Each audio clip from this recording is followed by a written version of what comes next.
this video, we will be talking about speed. Speed refers how fast a body moves.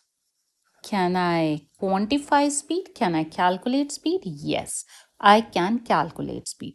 But before that, I need to understand there are two kinds of the speed we study. One is an instantaneous speed. Instantaneous speed means speed at particular moment. Speed at particular moment. And the formula for the instantaneous speed is distance divided by the time. But the another speed which we talk about, that is your average speed. What the average speed means? Total distance divided by total time. Either I'll write down total time or I'll write down time interval. If I look over this formula, the unit in which I measure speed is meters per second. I could write it as m divided by s, or I could represent it as m/s, or I could write it as meter second inverse. And I'll be saying it as meter per second. After understanding about the unit, let's just understand, is it a scalar quantity or a vector quantity? So your speed is a scalar quantity. When I say scalar quantity, means it has only magnitude associated with it. There is no direction associated with the speed. So if as it is a scalar quantity, I can have it a zero speed, means if the body is not moving, or I could have the speed to be positive. Can I have a negative speed? No, speed cannot be negative. Speed can't be negative.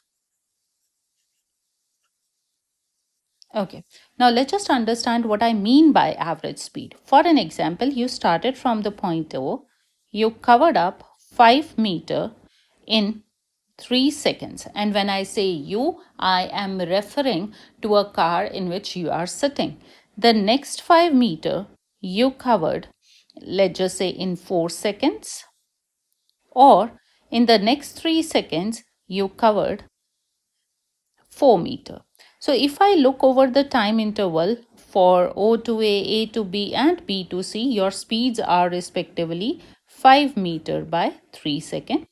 You have then 5 meters by 4 seconds, and we have 4 meters by 3 seconds.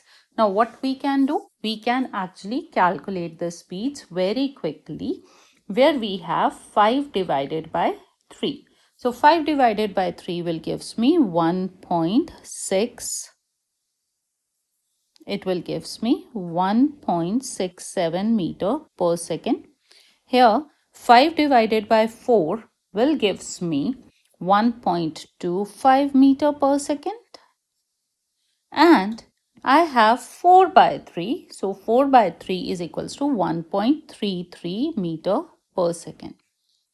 So the individual speeds are different, but if I talk about what is the average speed here, the average speed, I need to calculate the total distance. So here the total distance is 14 meter. And the total time is taken is 10 seconds.